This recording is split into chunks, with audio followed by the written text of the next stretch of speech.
In today's video, I'll show you how you'd be able to do a face tracker effect in Premiere Pro. So let's get started.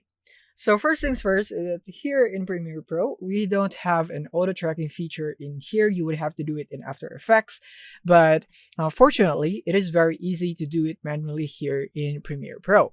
All you have to do is to go here into the plus button, make sure that you have the show guides and show rulers, and make sure that you enable them so that you would have this. And from here is that first, before you use the guide, you want to make sure that you have your object centered in the frame or wherever you'd want it to stay put. So let's say I would want it in the center.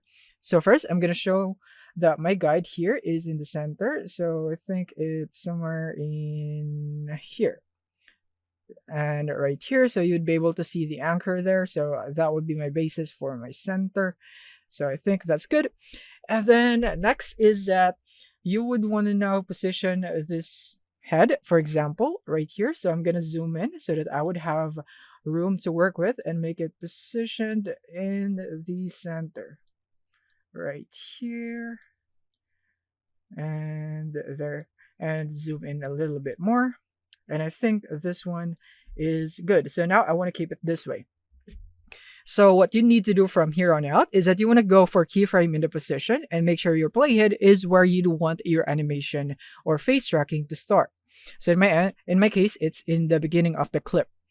And now from here is that you just want to move 5 frames forward. So I'm going to go hold on my shift key and then press the right arrow key to move 5 frames. And then from here, I want to make sure that my position is centered to the guide, just like that. So make sure that the face is centered or the object that you're tracking and move 5 frames again, and make sure that the face is centered again, and so on. So you would have to do this manually. It's a very easy and very accurate method, but it's also quite time consuming and it really takes effort. But still, this is a great effect that you'd be able to achieve here in Premiere Pro and so on. So you would have to do this right here. All right, now I am done tracking.